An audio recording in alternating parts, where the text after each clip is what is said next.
Good evening and welcome to Crimewatch. I'm standing in for Kirsty tonight and bringing you 60 minutes of the latest crime investigations, news and appeals. We have dozens of detectives from all over the UK. They're here, they're ready to take your calls and to crack cases. Yes, and we've had great results with wanted faces recently, so let's see what we can do with tonight's lineup. Plus, caught on camera, the moment a gang ambushed a father and his 7-year-old son on their way to the post office. I'm Sonali Shah, here this month with the latest crime news and updates, including how an on-the-run murderer was caught just hours after our last programme, all thanks to an eagle-eyed viewer. With the help of the public, they've been absolutely fantastic. We've located a dangerous offender.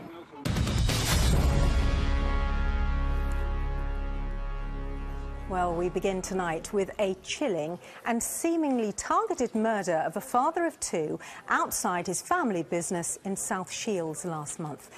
There's no apparent motive, so police do need your help to understand why anyone would want to kill 32-year-old Tipu Sultan.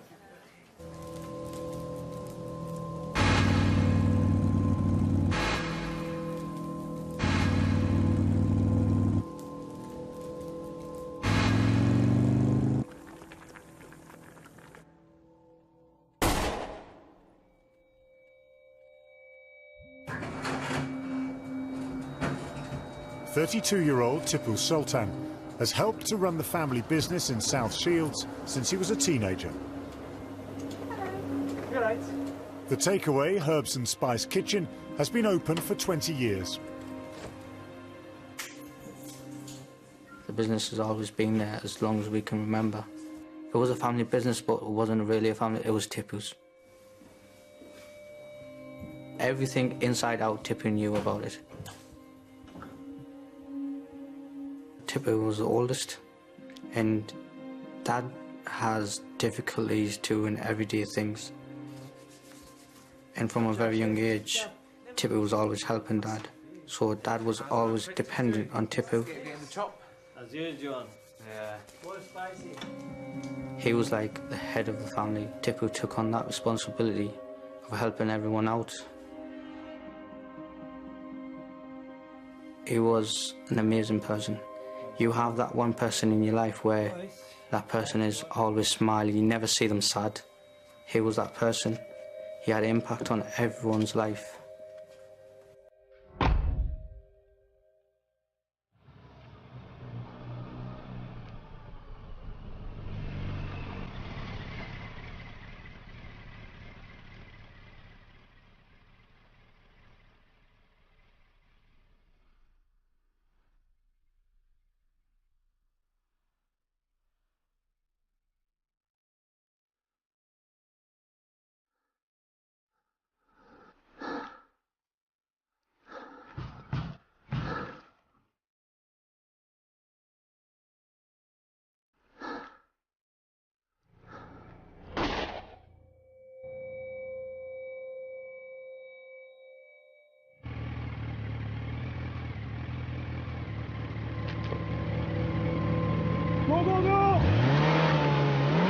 Tipu died almost instantly from a single gunshot wound to the neck.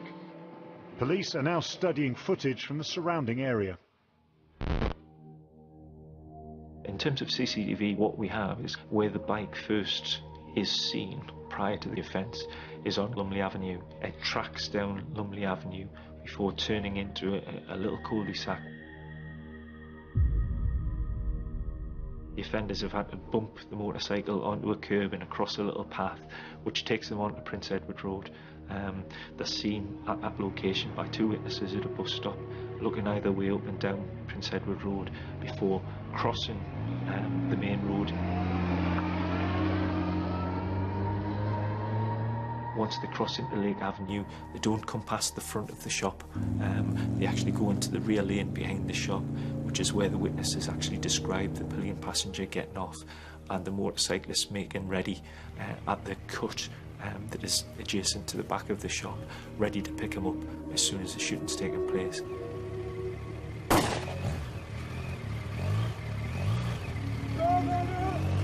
You'll see the bike speeding away from there and down onto the coast road.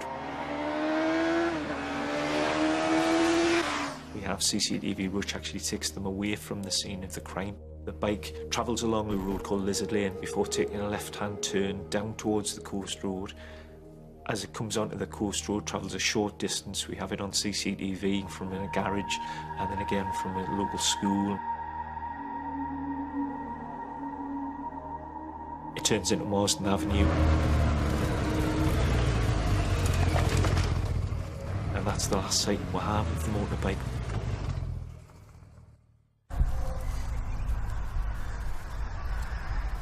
We had a witness come forward shortly afterwards, indicating that on some rural land a fire had started and parts of a motorcycle had been burnt out at that location, and it's so close to the commission of offence and the type of bike that we're talking about. Somebody may have knowledge about that bike or may have helped in the burning out of that bike for a reason, and we would appeal for those people to come forward. Call the police. Call them. Son.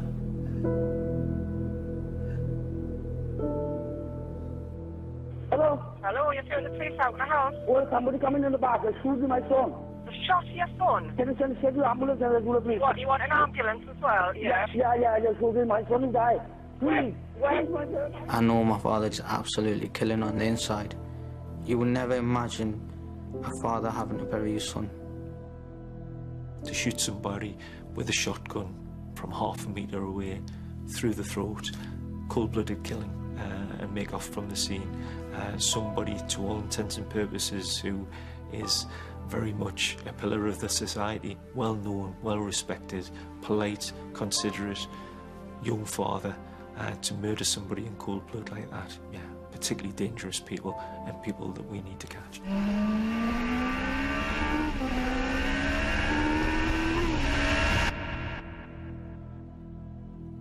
His wife is broken in a million pieces. That's how I can explain it. She's not the person she was.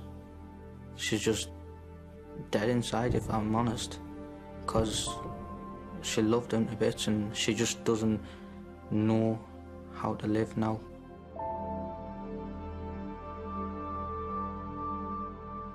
And with these kids, I think the youngest, the girl who's 2, she doesn't really understand yet. But the son, his dad would pick him up from school every day. We have to go and pick him up now. And you can still see that in his eyes. He's looking at you and he's smiling, but really he's looking for his dad. He just sits there and waits, hoping that his dad would come and pick him up from school.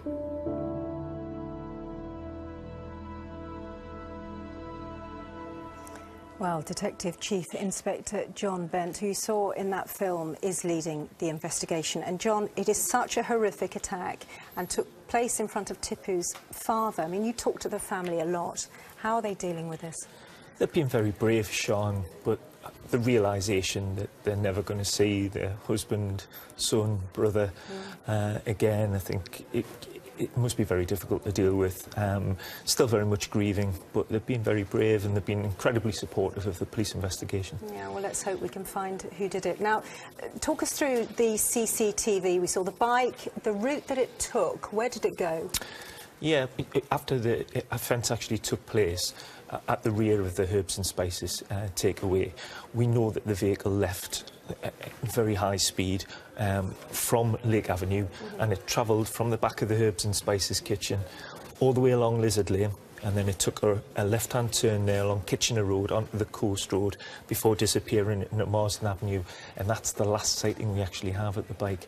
But as well, at the scene we also had a small silver car, Fiesta Corsa, that was there slightly before the shooting took place, and we're very keen for anybody that might have seen that vehicle too to come forward. OK, and you've got some new CCTV footage that you want to show us, and crucially, somebody who you'd like to talk to. Absolutely. This is the first time tonight that we've released this CCTV footage. It's of somebody just before the commission of the offence, quite a distinctive person, thick dark hair, recognisable clothes, light-coloured polo shirt. That person was in the area just before the shooting, and we think may well be a very significant witness, and would really appeal for any member of the public that would recognise that person, or if anybody's watching and it is them, to come forward. They may well have seen something really significant that night. So you want to trace him, also that bike and those burnt-out remains. I mean, what more can you tell us about that and how significant it is? I'm keeping a very open mind about the bike parts that we recovered. It was reported a week after the commission of the offence. However, it was actually seen being burnt out the day after, so very close, in a fairly near proximity to where this happened, only a few miles away.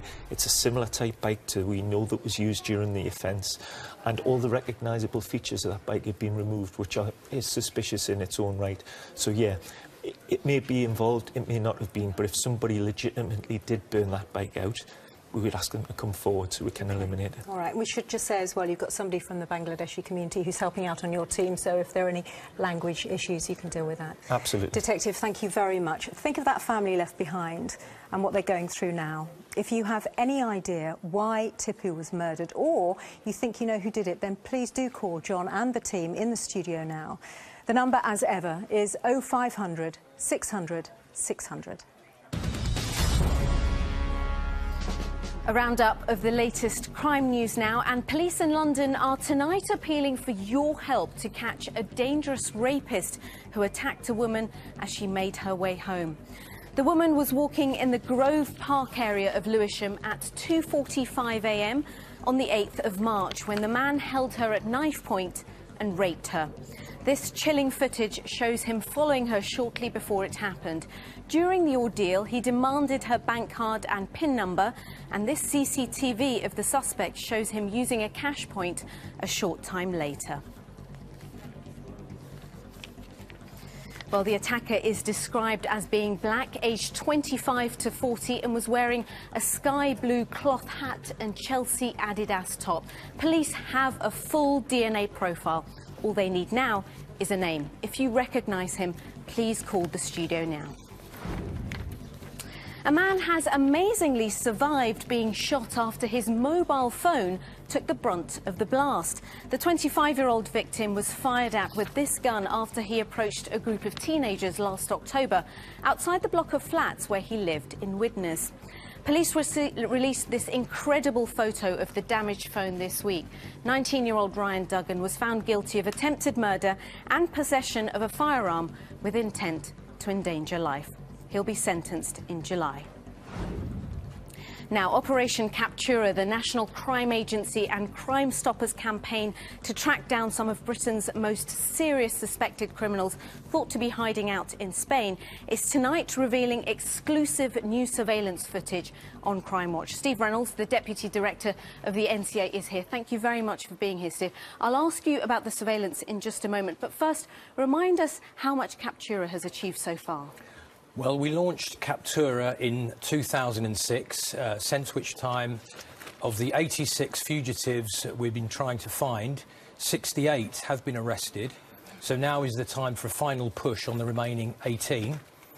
And they include men who have committed murder, rape and drug trafficking. Tell us about some of the men you have here, starting with Anthony Dennis and this surveillance footage you have. Yes, well, this is Anthony Dennis. We believe that he is a leading member of an organised crime group involved in high-level international drug trafficking, including the importation of around 3 tons of cocaine directly into Europe from South America. Yes, and tonight we can reveal for the first time some surveillance footage of Dennis. Here he is outside a cafe in Rotterdam.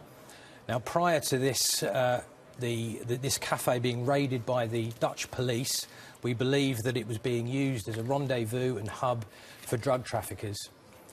I would say if anyone knows where Dennis is now, I would urge them to get in touch tonight. Hopefully someone can help you tonight. Who else have you got left on your list here? Well, here we have David McDermott. He's wanted for conspiracy to import cocaine and conspiracy to blackmail. Again, we have some surveillance footage. Here you see McDermott in meetings with other criminals, and they're planning the recovery of £72 million worth of cocaine. During that discussion, McDermott was discussing the use of physical and sexual violence in order to recover the drugs. What he didn't know was that we had already recovered and seized the drugs that were contained in 16 holdalls that were found in a container of Argentinian beef. Wow. Now, you have 2 more men in particular you're after. Yes. This is Derek Ferguson, wanted in connection with the murder of Thomas Cameron, who was shot on the 28th of June 2007 in the Orkinairn Tavern in Bishopsbrig near Glasgow. And Robert Mortby, who is wanted for a number of offences, including attempted murder and the possession of a firearm with intent to endanger life. We believe that he was one of 3 men who attacked another man in a pub in London. Steve, thank you very much. Well, you heard the man. If you know where any of these men are, call the studio now. For more details on all 18 of these faces, head to the website. Now, in Belfast, earlier this month, Gerard or Jock Davison was shot dead in a residential street as he made his way to work. The 47-year-old was formerly a senior IRA figure, but police do not believe that dissident Republicans were behind the attack or that his murder was sectarian. I'm joined now by Detective Superintendent Kevin Geddes. Kevin is from the Police Service of Northern Ireland. Thanks for joining us, Kevin. Talk us through what happened first. Jock Davison was murdered on Tuesday the 5th of May at round about 9 minutes past 9 in the morning. He was walking to work in the Welsh Street area of the markets in Belfast when a gunman shot him in the back and then shot him 4 times in the head. You have a good description of the gunman, don't you? Yes, indeed. The gunman is described as being around 5 feet 6 inches tall. The gunman was wearing a dark coat, a waterproof coat, similar to the one I'm holding here, with a hood. The gunman, we know, stood over Jock Davison and then calmly walked away from the scene of the shooting across into an alleyway that leads into the back of Stanfield Place. And you know he was in the area at the time, before the shooting happened, in fact. Yes, we've had some really good support from the local community, and we have potential witnesses or potentially the gunman seen standing down round near the junction of Welsh Street and Macaulay Street, round about 20 to 9 in that morning. Very similar description, in one case described as holding a red and white plastic bag. We'd be very keen to hear from these people. If you're not involved, as I say, please get in touch. OK. Tell us a little bit about the gun and the ammunition used, because it was quite unusual, wasn't it? Yes, the ammunition is described as Makarov 9mm ammunition. This ammunition is slightly smaller in size than traditional 9mm ammunition. It's Eastern European made. It will only fire in a Makarov-type handgun, similar to the one that we see here. It's very, very rare in Northern Ireland, and we would like to know, how did this Makarov handgun and how did that ammunition get into Northern Ireland? The area where this happened was the markets area, and we're talking about just after 9 o'clock on a weekday morning. Presumably, it would have been quite busy at that time. Yes, the markets area is a very busy residential area. We believe it's very close to Belfast city centre, and a number of people we know park their cars there and would walk to work. And we particularly like to hear from people who may not even realise that they were close to the scene of this. If you parked your car there 3 weeks ago today, please get in touch with us. All right, so Tuesday, May the 5th, just after 9 o'clock, if you're in the markets area, then you'd like to hear from people. Yes. Jock Davison, we talked about his IRA past, his former IRA past. Do you think that might be stopping people coming forward with information? Jock Davison did have a past, but there's absolutely no justification for what happened that day. No one has the right to take the law into their own hands. There's a very dangerous gunman out there. Jock Davison was brutally gunned down in a busy residential area, very close to a primary school. We need to catch this gunman. We would appeal for anybody who has any information about the gunman, or indeed saw anybody acting suspiciously in the area in the days or weeks leading up to this, to please get in touch with us. All right. Thank you very much, Detective. As he said, the gunman needs to be caught. Do call us on the usual number, 0500 600 600, if you think you can help. Wanted faces now, and the first 4 tonight are classed as dangerous and should not be approached. Just dial 999 if you know where they are. This is Justin Clark, although you may know him as Martin Maher. Detectives in Hertfordshire want to speak to him about the murder of a man in 1993 who was shot in his car at point-blank range. Clark is 59 and has links to Birkenhead, Oxfordshire and London, as well as Ireland, Croatia and Qatar. Faces 2 and 3 are husband and wife Patrick and Constance Adams. They're wanted for questioning in connection to a shooting in Islington in North London in 2013, in which a man was shot in the chest. The victim spent over a month in hospital recovering from his injuries. Patrick is 59 and also known as Patsy. Constance is 55 and sometimes uses the surname Scannell. Both have London accents and could be in Spain, the Netherlands or Dubai. Finally, for now, we have 33-year-old Imran Hussain, although he also calls himself Ofran Abrar or Imi. Detectives want to speak to him following the discovery of crack cocaine and heroin worth £2 million. Hussain has friends and family in Rochdale and Leeds.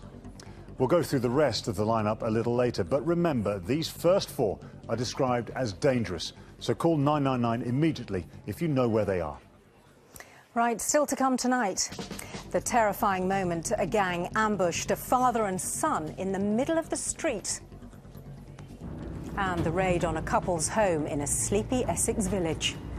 I'm not leaving till I have the money! You have a safe! I've been told! They were demanding to see our safe. They were convinced we had a safe. Don't lie to me! But first, this month's CCTV roundup, and I have to warn you, it's a particularly nasty collection. The driver of this car has just pulled over to talk to a friend in Luton. As they chat, 2 men run from a waiting car and without warning try to drag the victim from behind the wheel. As he desperately tries to drive away, one of the men launches a sickening attack, repeatedly hitting the victim over the head with a hammer. They then drag him from his car before one of them stamps on his head. The attack nearly killed the victim, with bone from his skull being driven into his brain. He's been left permanently disabled. Police also want to trace this man, who they believe was with the attackers minutes earlier. Can you name the thugs responsible?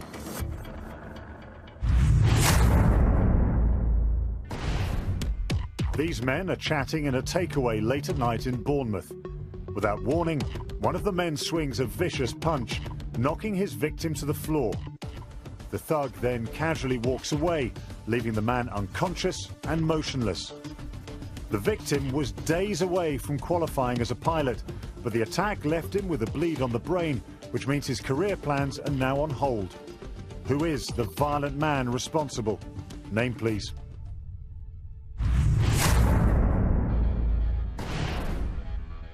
A man in a red hat and his mate have arrived at an all-night party at a flat in Birmingham. The problem is, they're not invited. Later, an argument breaks out between the man, who now no longer has his hat, and another partygoer. The gatecrasher and his victim then go outside to sort things out. But as he gets to the doorway, the attacker reaches into his pocket for what police believe is a knife. Once outside, a fight breaks out.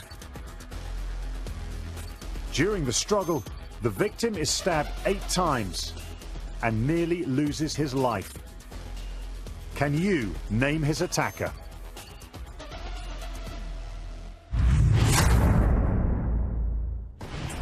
This 78-year-old man walks into a bank in Watford to withdraw a large amount of his savings.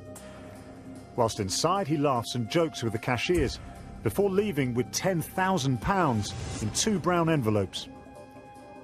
Police believe this man is loitering outside, waiting, but the victim is totally unaware. At the very top of the screen, you can see the pensioner walking to his car, parked outside the bank. Suddenly, the man grabs him from behind and throws him to the ground, running off with his hard-earned cash. He's seen here still running minutes later, clasping the stolen envelopes. Do you know this despicable thief?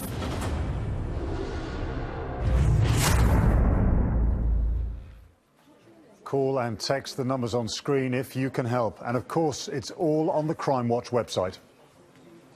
Now, early one evening in February, 3 men who were armed with crowbars, a knife and a sledgehammer stormed into the Essex home of John and Mary Cunningham. For nearly an hour, the couple were kicked and beaten as the thugs made increasingly desperate demands for their cash. Tonight, the Cunninghams are hoping you can help get this gang behind bars before they strike again.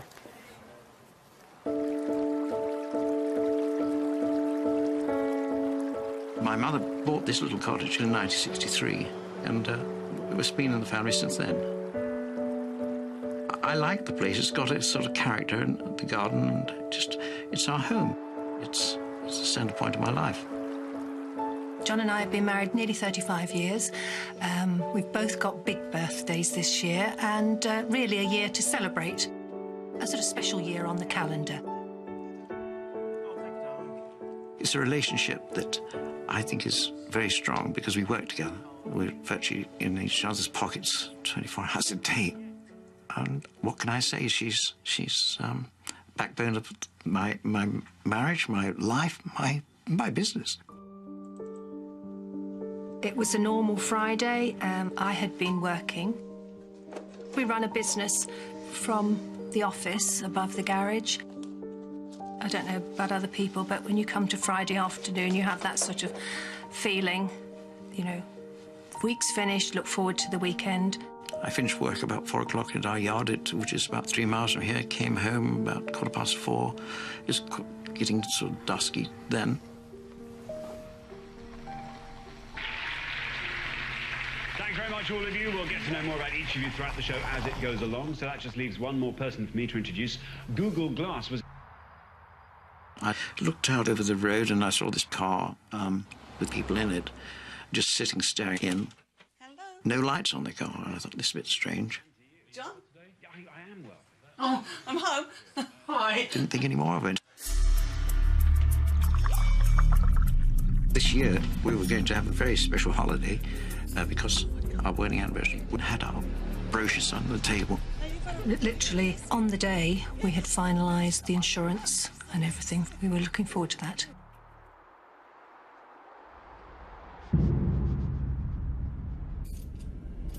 I heard a sort of like a shuffling at the back door.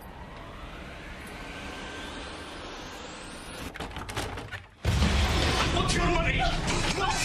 The door burst open. They switched the lights off and came bouncing through and shouting and swearing and on the floor with these crowbars. Doing in my home! You have a safe! And I immediately noticed crowbars and one had a sledgehammer. What are they going to do to us? We haven't got anything! Where is the safe? There is no safe! I said naively, oh, here you are, have the money out of my wallet, my purse. Kiss money! Where's money? Take this, take it! And I said, take the car keys, here's the car keys, take the car keys, go. No, you've got a safe. No! Shut up! And I got a slap to be quiet. Mary! I got the leather glove over my mouth and told to shut up. Shut up! What are you doing? I know you have a safe. Where is it? What, geez, we haven't got a safe. There's a...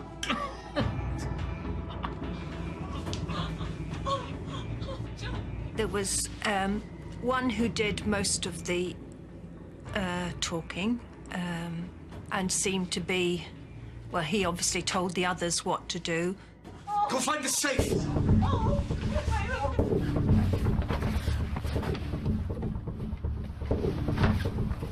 They ransacked the place in bedrooms and bathrooms and pulling drawers out, looking for cash.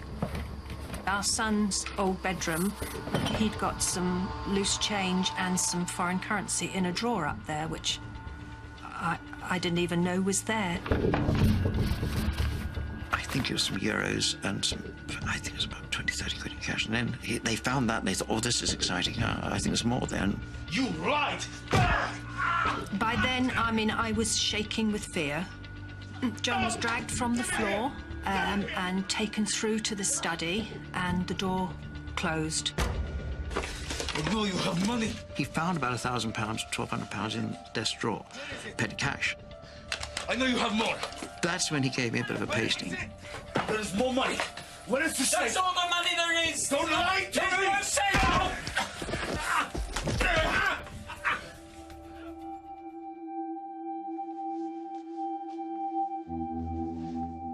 I was sitting in the kitchen with the third one watching me.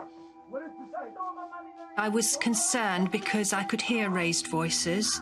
It was just a horrible feeling, not knowing where it would end, because they were demanding to see our safe. They were convinced we had a safe, which we don't. He was brought out. John! John! I think John said, "You got our money and you're going." They said, "No, what's over there?" Nothing over here. Being dragged over to the office frightened me. He didn't put me in a hammerlock, but he was right beside me, kept pushing me with his knees. He was getting very, very agitated and very, very impatient. Where is the safe? There's no safe. There is! Oh, and then he went mad. He started tearing into things all through the drawers and pulling files out. And he was getting pretty fed up with me.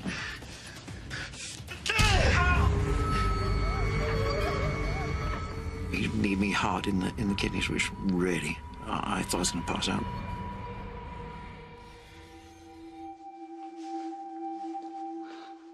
The adrenaline was there, the fight to start with. And then I think that runs out. You have like a defeated feeling. There's something very degrading about somebody standing over you with a crowbar. There's something sordid about it.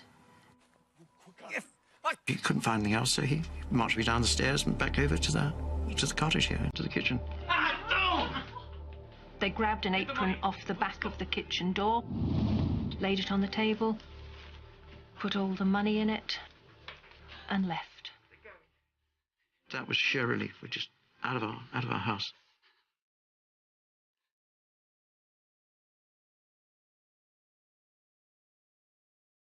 I wouldn't call them people, to be honest. I mean, they're not human beings, as I recognise human beings. Sewer rats. They come in uninvited, don't they? They pick at people's lives. Scavenge. Horrible. Dirty. I think I'll stick with sewer rats.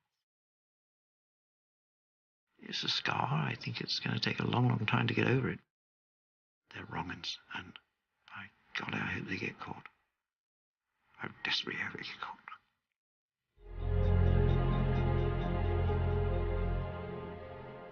And with your help, they will be. DS Michael Pennell is leading on this case. This was so horrific, so brutal on John and Mary. Why were they targeted, do you think?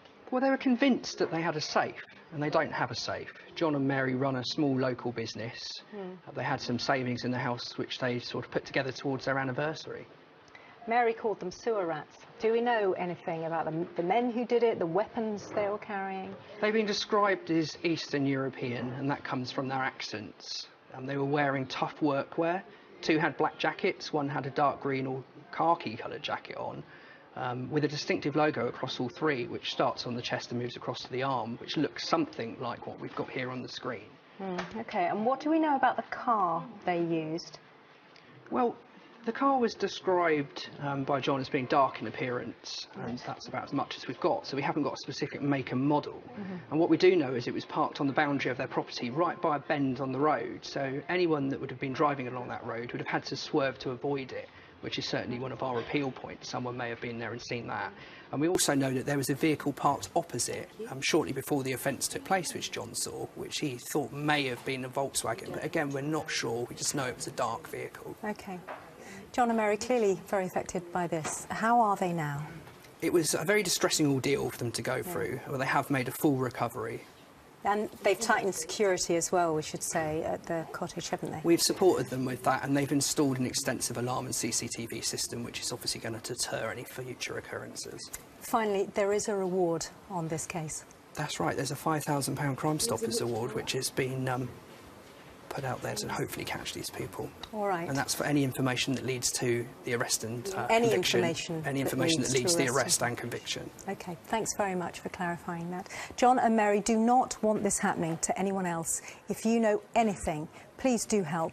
Call now on the usual number, 0500 600 600.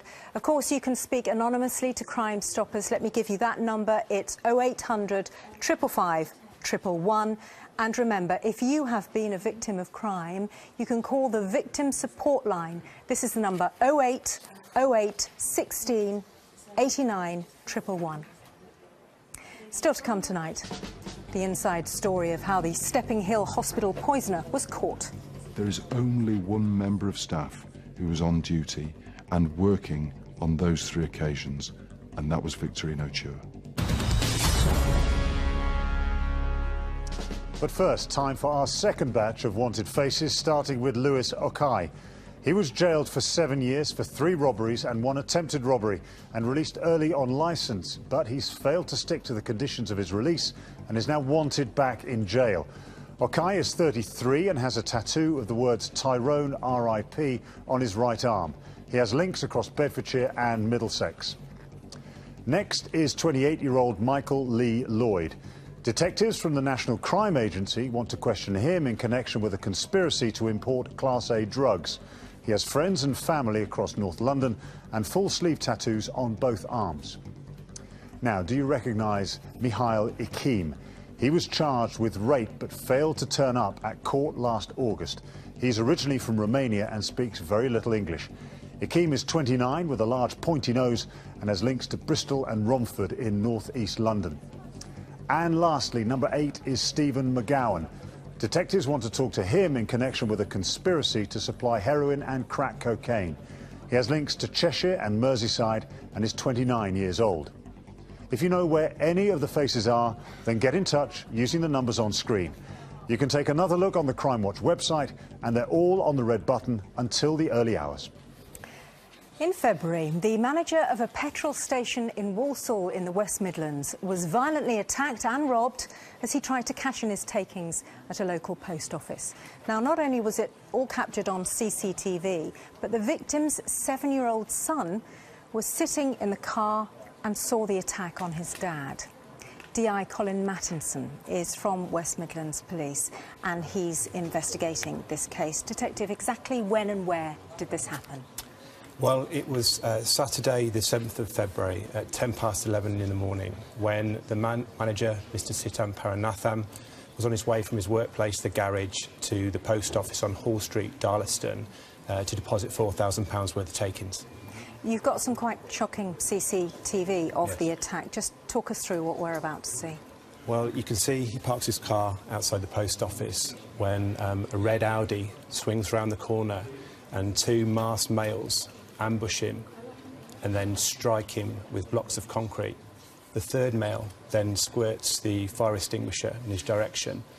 Then as the Audi goes out of shot, squirts it in his face before they steal the takings and make off. Do we know anything about the men and about that Audi? Well, we're looking for an Audi, a red Audi saloon on the registration plate, which is a false plate, A61HBH.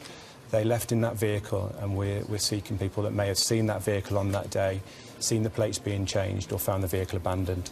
A61HBH. If you've seen that car, do get in touch, Detective. Thank you very much. Horrific level of violence, all in front of the victim's son too. Thankfully, both are now recovering from that ordeal.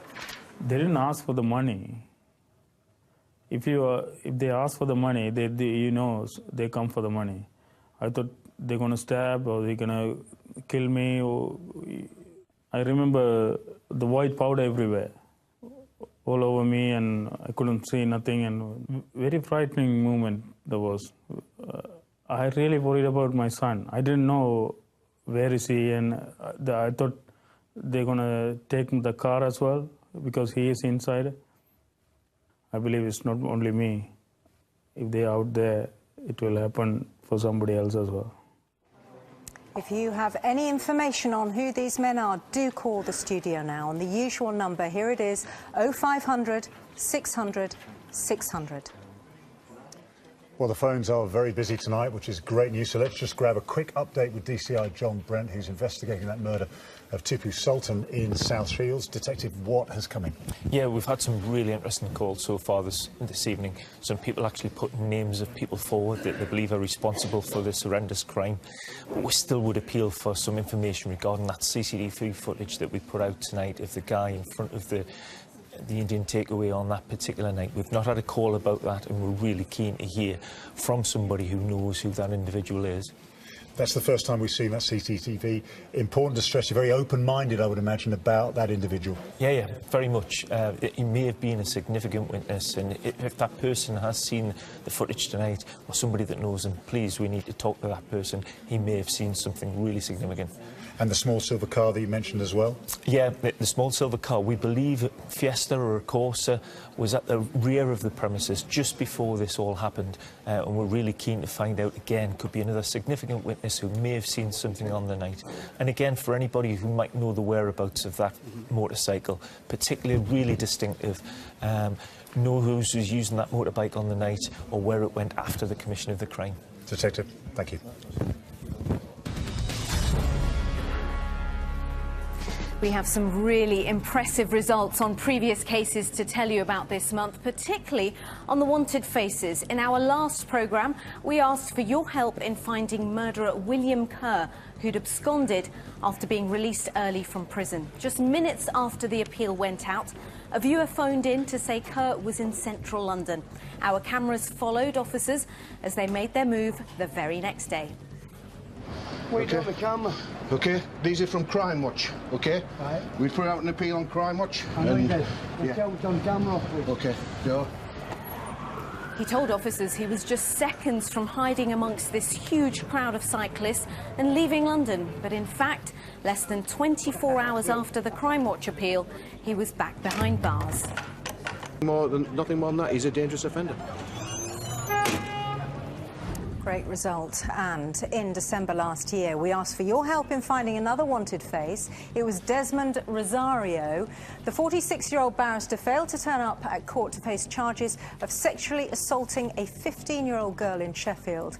Well, Rosario had fled abroad, but he was arrested when he returned to the UK and found guilty 11 days ago in jail for 4 years. Detectives say the Crimewatch appeal played a vital role in getting him back to the country and being brought to justice. Also in December last year, we showed you this man, Kevin Okoro. As a direct result of the appeal, he was arrested and earlier this month found guilty of kidnap, robbery, false imprisonment and conspiracy to supply Class A drugs. He's due to be sentenced next month. Now, in January last year, we asked for your help in finding 36-year-old Lamin Toure for a series of sexual attacks on women. Well, a viewer called the programme that very night, giving information which led officers to an address in Leeds where he was arrested. Last week, Toure pleaded guilty to attempted rape, 2 offences of sexual assault and attempting to pervert the course of justice. He was handed a 12-year jail sentence. Finally, in January, we appealed for your help following the theft of trophies from the Infinity Red Bull Formula One team's headquarters in Milton Keynes. You may remember the Formula One car we had in the studio. Well, the latest is that 4 men have now been arrested in connection with the thefts and are currently in custody. We'll obviously keep you updated on that and all the other cases when we can. Last week, Victorino Chua was jailed for life for murdering and poisoning patients that he was supposed to be caring for at the Stepping Hill Hospital in Stockport. It was the culmination of a painstaking investigation involving more than 30,000 pages of evidence and nearly 700 witnesses. Tonight, for the first time, the detectives and the scientists involved reveal the full story of how they caught a killer nurse.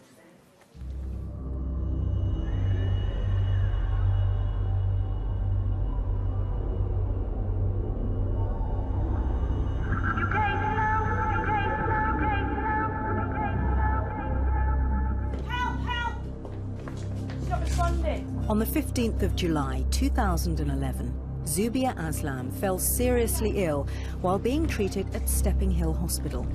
It looked as if she'd fallen into a diabetic coma, but Zubia wasn't diabetic. I just remember waking up wet, tried to lift myself up, couldn't lift, tried to speak, couldn't speak. My body was just not doing what I wanted it to do. The only thing that was working was my mind. Zubia had suffered a hypoglycemic event where blood sugars fall to dangerously low levels and the body begins to shut down. As a precaution, medics removed her drip. Only diabetics should suffer these so-called hypos, but at least a dozen patients at the hospital had needed emergency treatment for them in the previous fortnight. At the same time, medical staff also discovered that some supplies, including saline bags and vials used for intravenous drips, had been tampered with. The police were called in. It was immediately recognised that she'd been poisoned by insulin. We didn't know the extent of the poisoning, we didn't know the source of the poisoning, we didn't know what mechanism was being used to actually poison patients. The size of the problem was enormous. If given to a non-diabetic patient, insulin can cause severe, life-threatening hypoglycemic events. 3 patients had recently died following unexpected hypos. You may become quite confused, you may get spots before the eyes, come out in a cold sweat, your heart is pounding, you start having seizures, and you may lapse into unconsciousness from which you don't recover. Diabetic hypos are fairly common on acute wards, so detectives had to narrow down who'd actually been poisoned and who would have experienced them anyway. We found 42 patients who had experienced unusually low blood sugar levels.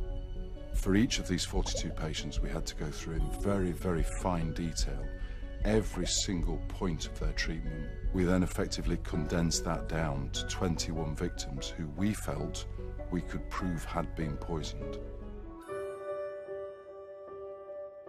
One patient who didn't recover was 44-year-old Tracy Arden.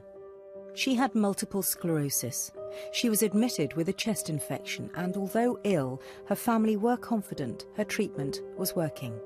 However, on the 7th of July 2011, her condition rapidly deteriorated. I got a phone call from her parents to say they'd gone to the hospital and Tracy wasn't in a very good condition. And then I got a phone call a little bit later to say she passed away. And that was a fairly short period of time. One evening, there's a knock on our door at the parents, and it was the police. They had a concern that Tracy's death was potentially linked. It was a complete shock because it just puts you in a complete spin. The police and the hospital management needed to stop the poisonings. The main priority for the Greater Manchester Police was to ensure the absolute safety of patients, things like security actually on the entrance to the ward, CCTV cameras within the treatment rooms, systems and processes around use of drugs. It became impossible actually to poison any patients on that ward. Now the poisonings had stopped, detectives could concentrate on finding the murderer on the wards.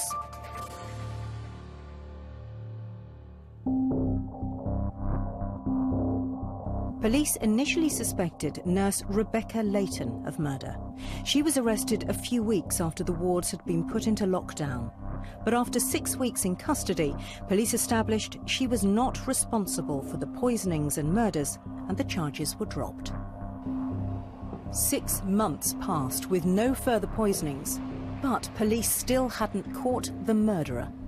Then, in January 2012, detectives were again called in to Stepping Hill. A number of patients had had their prescription records tampered with over the course of the night shift, so that the nurses effectively who came on in the morning would then give higher prescriptions. Now, some of the drugs where the prescription had been altered were extremely dangerous. Some of them could have actually led to death. The tampering with patient notes could only have been carried out by staff working either on the 2nd or the 3rd of January 2012. Detectives looked at the 11 staff on duty, cross-referencing rotas from the 2 evenings when the majority of insulin poisonings had happened back in July. It revealed one name. There is only one member of staff who was on duty and working on those 3 occasions, and that was Victorino Chua. Victorino Chua had moved to the UK from the Philippines in 2002. He'd been working at the hospital for 6 years. Victorino Chua was always in the background, but he was not a suspect until the events of January 2012. What that allowed us to do was to look in finer detail at some of the actions that he'd been responsible for. What's most significant is that it's the lack of poisonings when Victorino Chua is not working on that ward. So when he's there or thereabouts, there are poisonings. When he's not there, there are no poisonings. One key event was the poisoning of Grant Meisel on the 11th of July 2011. He was left severely brain damaged after falling into a coma. Chua had taken a routine blood sample, which when later analysed, proved to be crucial in demonstrating his guilt. That patient was so poisoned with insulin and had such low blood sugar levels that they must have been comatose, unable to respond. And yet Victorino Chua in his nursing notes is saying that the person is alert, that he's spoken to them, that they are drinking a jug of water. In January 2012, Chua was arrested for the murders and poisonings. He spent 2 days in police custody answering questions. That's why I said, I don't know. And I'm not the one. His house was searched and one piece of key evidence was uncovered. We found a long note in his kitchen drawer. There were quite a few entries within that note, which immediately appeared to be sinister. A nurse or a doctor will be familiar with the effects of insulin. So someone who gave insulin maliciously would know that this was hazardous to life. When detectives travelled to Manila in the Philippines, where Chua had trained to be a nurse, they were even more concerned. You are required to take in the Philippines a nursing exam. The person who took that exam, who provided a photograph of themselves in order to do the exam, does not appear to me to be Victorino Chua. We would say that we can have no confidence that the qualifications he says he obtained, that they are bona fide. You record them as being alert and well. Simon and his team now believe they had enough evidence to prosecute Chua. His trial began in January of this year, but he protested his innocence at every opportunity. How do you explain this? No comment. However, the jury accepted the prosecution's evidence. Chua was found guilty of 2 murders and 19 poisonings and sentenced to a minimum of 35 years. From start to finish, this investigation has been a search for the truth. And I am very pleased that that truth, we've been able to demonstrate that truth in a court of law. You know, we've got somebody that's guilty, you know, he's been sentenced, he's been put away, but we can't just trip a switch and go back to normal. The fear that's left and the scar that's left, you know, it may fade, but it will never go away. Now we have a sense of huge relief that the investigations have come to a conclusion. They found somebody, they found the right person, and he has a sentence where he won't be able to harm anybody again. Incredibly detailed detective work to put that man behind bars. Well done to Simon and the team. Right, that's almost all we have for you tonight, but we've just time for a last check on the phones with Martin. Some excellent calls. We wanted your help with regards to that rape in Lewisham. We showed you some CCTV footage and a photo fit. We've had 2 possible names offered up for this man. We discussed the work of Operation Captura. We showed you a whole raft of names and faces. We've had a lot of interesting calls, particularly around these 4 gentlemen. Well, that's everything for now. Before we go, just let me tell you about the new series of Crimewatch Roadshow, which starts a week on Monday. Hey, police! Cheerio! Focusing on everyday crimes that affect us all. From burglars to dangerous drivers. It's the wrong side of the road, it's the right side of the road again now. Crimewatch Roadshow will be scouring the country appealing for your help to crack cases. From drug dealers to wildlife killers. Your information could be the key to collaring some criminals. Put your hand behind you! Live every weekday morning at 9:15 on BBC One from Monday, the 8th of June. Make sure you watch it. We will. Thanks, Rav. Please do remember to take a look at the Crimewatch website. It contains all of tonight's appeals and the police incident room phone numbers. You can also have another look at those wanted faces. They're on the red button, and that's available until 1 o'clock in the morning. Our phone lines stay open until midnight tomorrow, and we're going to be back with a late update. It's at 1:45 midnight tonight for viewers in England and Wales. It'll be 1:15 midnight in Northern Ireland and just after 12:30 in Scotland, I'm afraid. We will, of course, also keep you up to date with all the latest developments. That's via Twitter, so follow at BBC Crimewatch. Thank you so much for all your calls tonight. Don't forget the roadshow starting on June the 8th. We're back again in July. From everyone here, goodbye.